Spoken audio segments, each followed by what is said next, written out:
Once again, we are tackling a new topic on PopCross Studios, and this time, it's Undertale, based on tons and tons of subscriber requests to do so. I considered changing the characters into dinosaurs or demons, but when I put out a community post, asking my subscribers who know the game better than I do what characters they'd like to see me use, a subscriber who goes by the name of the Farlander gave a really great short pitch for what I could do if I changed the characters into kaiju, and how I could take inspiration for the lore from some of the Hollow Earth stuff from Godzilla vs. Kong. That was a better idea than anything I'd come up with, so I decided to just go with that. Thanks, the Farlander. Great idea. Let's get into it, shall we? Let's go.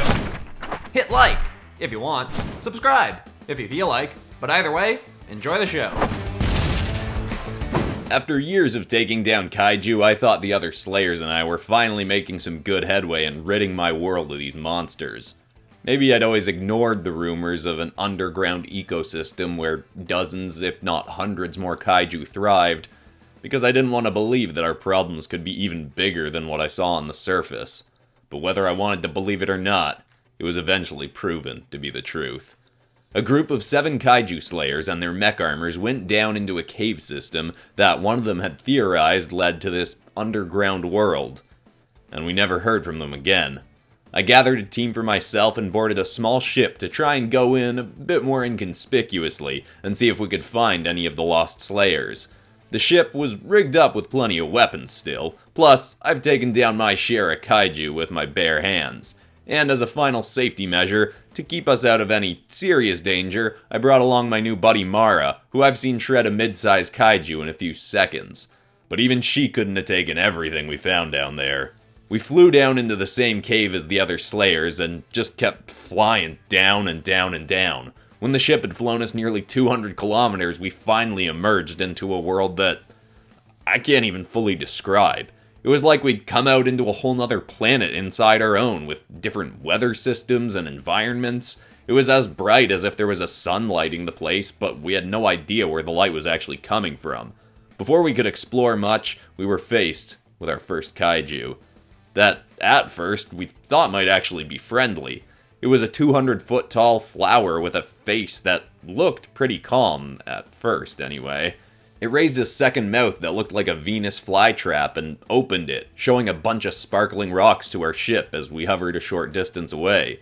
Almost seemed like it was presenting us with a gift or something, but we didn't have time for that, so we just started to fly off. Bad move, apparently. The kaiju's face distorted into a toothy grin, and it pulled part of its body out from under the ground, revealing a ton more viney tentacles and another head that looked like a demonic set of pink pincers. The sparkly gems that had seemed like a gift or something, it suddenly shot out at us, and our pilot had to take drastic maneuvers to avoid him. Our ship was riddled with pebbles that nearly downed us. The kaiju shambled on tendrils after us, chasing us, and seemed like it was loading up another batch of those rocks to shoot. We might have been goners if it wasn't for this bull-looking kaiju that ran in and attacked the flower thing. Almost like it was purposely saving us. I sorta wanted to stick around and help it fight, but our pilot flew us off anyway. Might have been the right call. There was a lot of other stuff we were gonna end up facing down there. We didn't need the extra fight.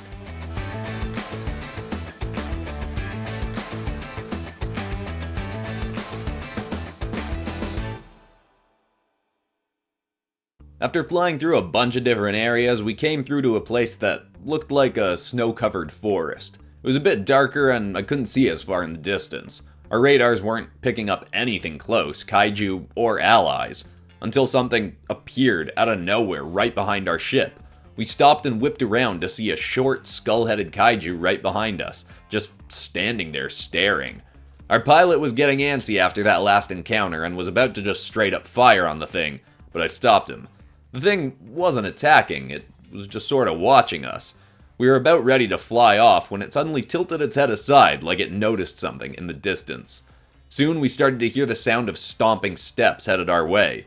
The kaiju suddenly grabbed us out of the air, and before our pilot could react, it shoved our ship down to the ground in a cluster of trees.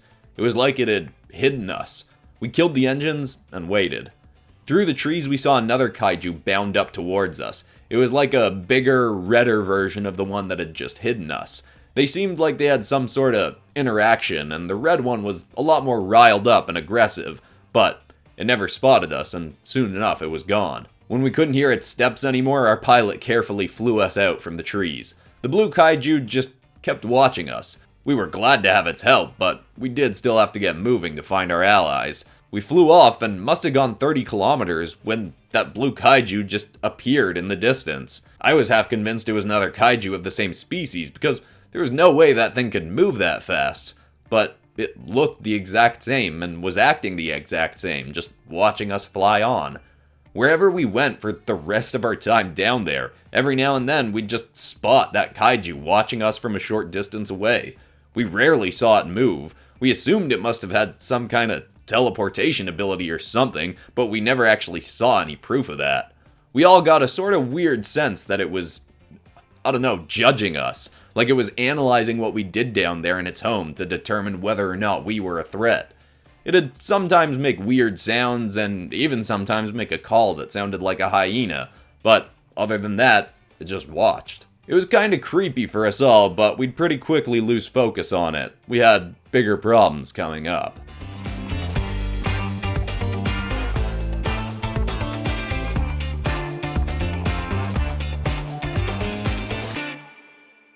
The whole experience down there was really shaking me up. Sure, there were a few good kaiju on the surface too, but it seemed weird that we'd already had two help us out down there, and that none of these kaiju had come to the surface to attack humans before.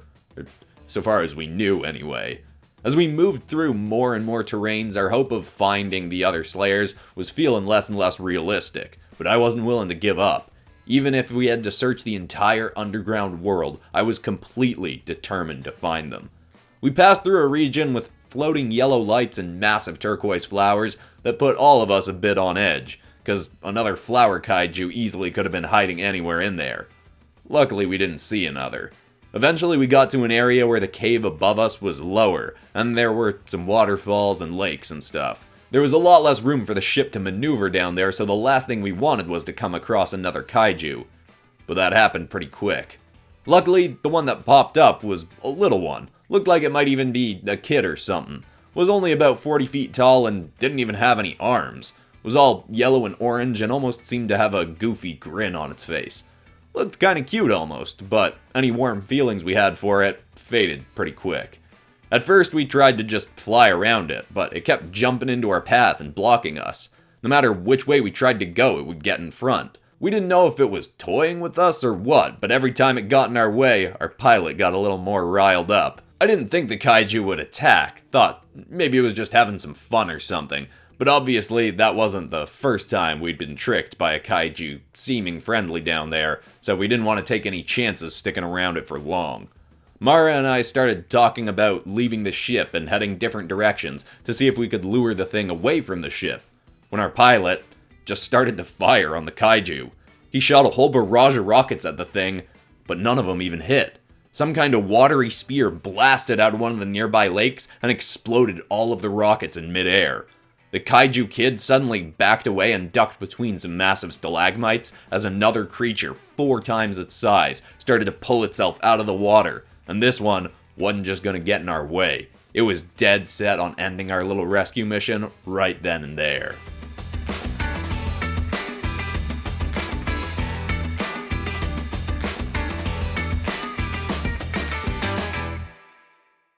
The kaiju that emerged from the waters was easily the toughest we'd come across down there to that point. It had a massive mouth with 2 rows of razor teeth, a long sturdy tail, and spear-like blades coming out of its wrists.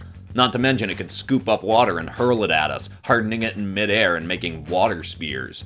At first all we did was dodge and shoot when we had the opportunity.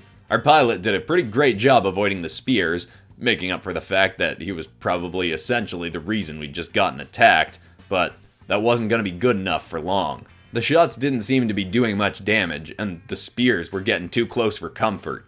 Mara and I were about ready to get out and fight when a mech ran in out of nowhere and swung its blade at the kaiju. Got a solid hit right in on the monster's chest. Pretty quick I recognized the mech. It was piloted by a slayer named Frisk. Wasn't someone I knew much about, but their timing was pretty perfect. With the combination of our rockets and Frisk's blade, we eventually took the thing down, and it fell back into the lake, sinking away out of our sights. Frisk told us the other 6 slayers had all been taken down by this giant bull kaiju. Sounded a bit similar to the one that had helped us out against the flower kaiju, but from the description, we pretty quickly realized that they weren't the same. Frisk had had to flee and wasn't actually sure if the other slayers were actually dead, so we agreed to go and try and save them together. Though, I had my doubts about this Frisk slayer. Something seemed off about him. Almost struck me as too much of a blank slate. I couldn't really get a read on him, but I got a glimpse of their true colors when the annoying yellow kaiju jumped out of its hiding spot and got in our way again. Immediately, Frisk just straight up tried to slash at it, and it was like history repeated itself. That freaking undying spear-slinging kaiju shot back up out of the water and protected the yellow kaiju again. It was scarred and battered, but still kicking. I'm not a fan of kaiju, and I'm even pretty often skeptical about the ones that act like they're on our side, down here and on the surface. But something about this one, even most of the others we'd come across, just wasn't feeling right killing him. This one was obviously just protecting the kid, though I guess it might have attacked us eventually either way. It's hard to know. But either way, it just seemed like we were coming into their home and stirring up problems. Before I could really process how I was feeling about it all, Frisk drove the water kaiju through with their blade, and I think that finally did it. It flopped to the ground and didn't sink back into the water this time. The yellow kaiju just stood by it, whimpering. I can't say for sure, but it almost seemed like Frisk was inching towards that kaiju to kill it too. I wasn't about to see that happen. That kaiju was annoying, but hadn't actually done anything to hurt us. I wasn't down here to commit monster genocide. I just wanted to find our allies and leave. I quickly sent a call through our comms to say that we needed to get moving, and that might have stopped whatever Frisk was thinking of doing to that kaiju kid. We shot off to find our other 6 allies, if they were still alive anyway, and all the while I just kinda sat in the ship wondering if this other slayer, Frisk, was actually worth us trusting.